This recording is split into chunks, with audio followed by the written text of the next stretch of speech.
Much Shri Hanuman Beniwal जी। बाबूजी महोदय, सदन में आज राष्ट्रीय राजधानी क्षेत्र शासन संशोधन विधेयक 2023 पर चर्चा हो रही है। मेरे से पूर्व दोनों पक्षों के वरिष्ठ सांसदों ने इस पर लंबा चौड़ा भाषण दिया।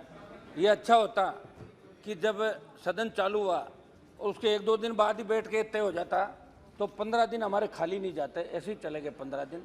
ये बात तो बैठ के वैसे ही हो जाती। एक मिनट, आप लोग भी साथ थे नहीं चलाने के अंदर, अगली बार तो आप भी नहीं चलाने में थे।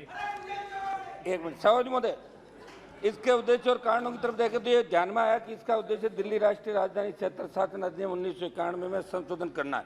इससे केंद्र सरकार को अधिकारियों, कर्मचारियों, कार्यकाल अन्य सेवा क्षेत्रों से दिल्ली राष्ट्रीय राजधानी क्षेत्र के कार्यों के सिलसिले में नियम बनने का अधिकार मिल जाएगा।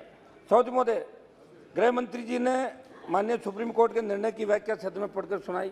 जैसा कि हम सब जानते हैं कि सुप्रीम कोर्ट की संविधान पीठ ने ये कहा था कि जो अध्यादेश आप लाए हैं ये गलत है, जिसके बाद केंद्र सरकार ने 19 मई को अध्यादेश लाकर न केवल संवैधानिक सिद्धांतों का उल्लंघन किया और निर्वाचित सरकार के अधिकारों को, आप बात तो करना, बालियान जी डिस्टर्ब क्यों कर रहे हो?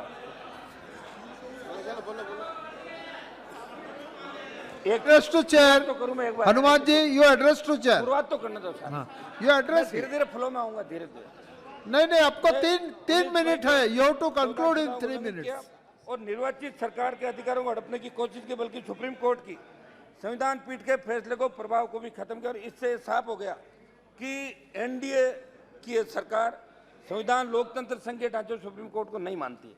मैं सरकार द्वारा लाए गए इस अध्यादेश बिल की बारीकियों से ना जाकर सरकार की यह बिल लाने की मंशा पर सवाल उठाते हुए कहना चाहूंगा कि सुप्रीम कोर्ट की संवैधानिक पीठ के फैसले को नकारने वाला बिल असंवैधानिक है।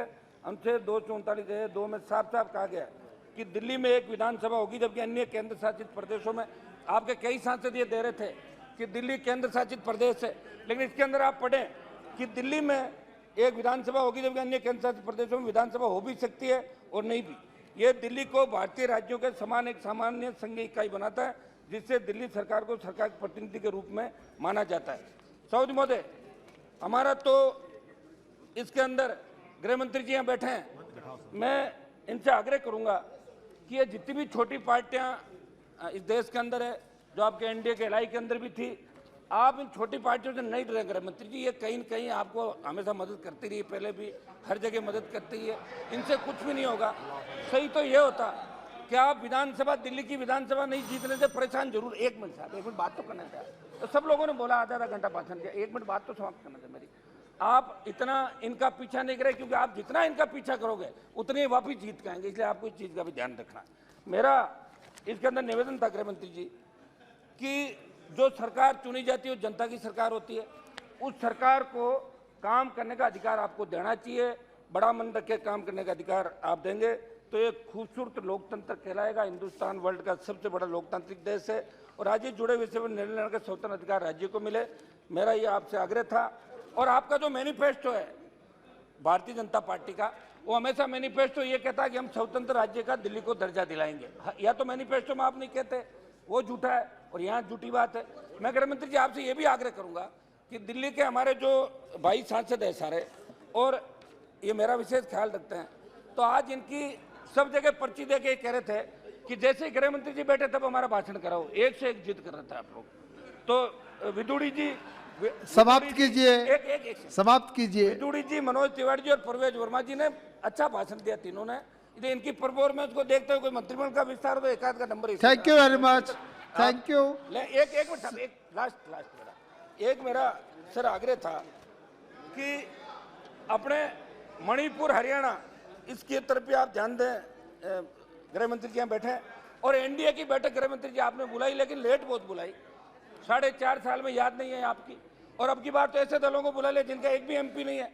लंबी सूची पढ़ के सुना दी कि एनडीए के अंदर इतने साथी, क्या करोगे इनको बिना। बहुत बहुत धन्यवाद। तो मेरा आपसे आग्रह था बेनीवाल जी, बहुत बहुत सरकारों को। श्री सुशील कुमार रिंकू जी, लास्ट बार समाप्त कर सर, 1 मिनट प्लीज, लास्ट समाप्त कर रहा हूँ, कुछ इधर भी तो वार करूंगा मैं। कंक्लूड एक मिनट लास्ट मेरा ये था साहब, ईडी सीबीआई के दुरुपयोग की बात बार बार चल रही है, ये सही बात है, लेकिन कांग्रेस पार्टी ने भी ईडी सीबीआई का दुरुपयोग किया था और खुद के ही मंत्रियों को जेल के अंदर डाला था, ये सही बात है उस समय भी। और कई सरकारों को मतलब बर्खास्त किया और 22 बार से राष्ट्रपति शासन। बहुत बहुत धन्यवाद। दोनों मिले में हम तो ये कहेंगे दोनों श्री मिले।